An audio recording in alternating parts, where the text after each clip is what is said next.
Hello, welcome to my channel, Rideshare Stories for You. My name is Marie, and I am a rideshare driver in Southern California. I've been driving for about 8 years full-time and have so many stories to share. What got me into rideshare full-time was when I was stuck in an airport in Raleigh, North Carolina. By the way, this is my dog, Iggy. He's about 5 months old, our newest little family member, and he is half Chihuahua, half Terrier. And you may see Augie, and Augie is a pug, and he's somewhere else at the moment. So let's see.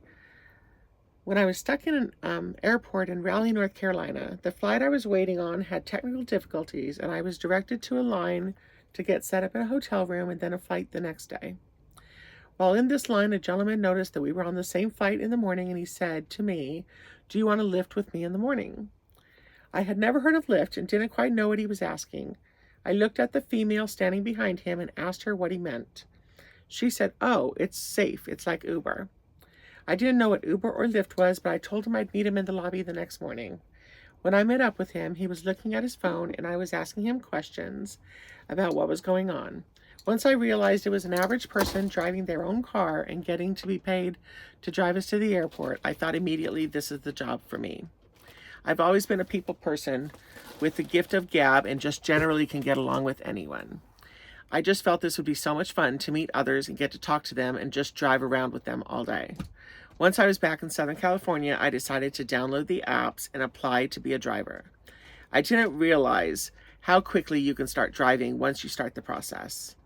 And when I got asked for my insurance information, I genuinely got a little spooked by it. Was this dangerous for me to consider? I ended up talking myself out of it and didn't finish the sign-up process. Instead, I took an office job, something I've done my entire adult life, office work.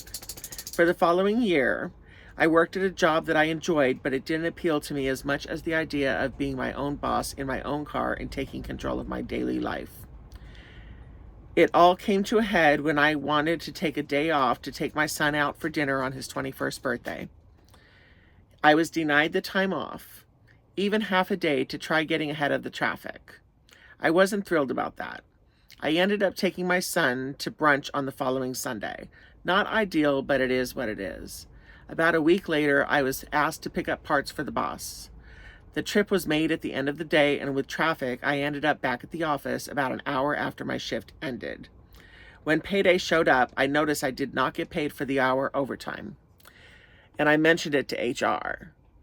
I was told that they did not pay overtime. The conversation took over 30 minutes, and I literally had to argue with the owner to get paid for 1 hour of work. Obviously, I decided to start looking into the rideshare option again. I had found out that a friend of mine from high school had been driving rideshare for a while. That made me feel better that I knew someone who did the job. Also, turns out that the time I was considering rideshare was the same time the shooting happened in Las Vegas, the Mandalay Bay shooting. Just after this, I believe a week later, there was a shooting in a church that happened. These two events actually pushed me into choosing rideshare as a job. I figured that danger could happen anywhere, and at least I'd be my own boss in my own car, free from having to answer to someone else. I talked with my family about considering the job. My son, who was a college student at the time, told me that he felt I'd be perfect at the job and that everyone would love me. My father, who watched a lot of news, told me that he was nervous for me and felt that it would be dangerous. My brother told me that he also thought it would be a fun job to have and that he'd also consider doing it as well. My husband at the time was an OTR truck driver on the road and felt that we could talk throughout our work days on the phone with each other. I jumped in, decided to drive to Malibu, drove as far west as I could till the edge of the Pacific. All rides should take me closer to home. I remember going to the McDonald's on PCH and turning on the app. Once I got my first ride request, I jumped up, ran to my car, and ended up driving to a gorgeous house on the Pacific side of PCH. I picked up a girl and took her to a friend's home in the Pacific Palisades. I was in a gorgeous area, looking at amazing views of the ocean and stunning mansions. I was sold. From then on, I didn't look back. I was a full-time rideshare driver from that ride on. That was in 2017, and rideshare paid a lot better back then. It's pretty much paid less and less as I've driven for it. It is a lot harder to pay the bills on the wages the two companies are giving to their drivers, even with Prop 22. But it has given me many fun years of driving and meeting people, and I have so many stories to tell.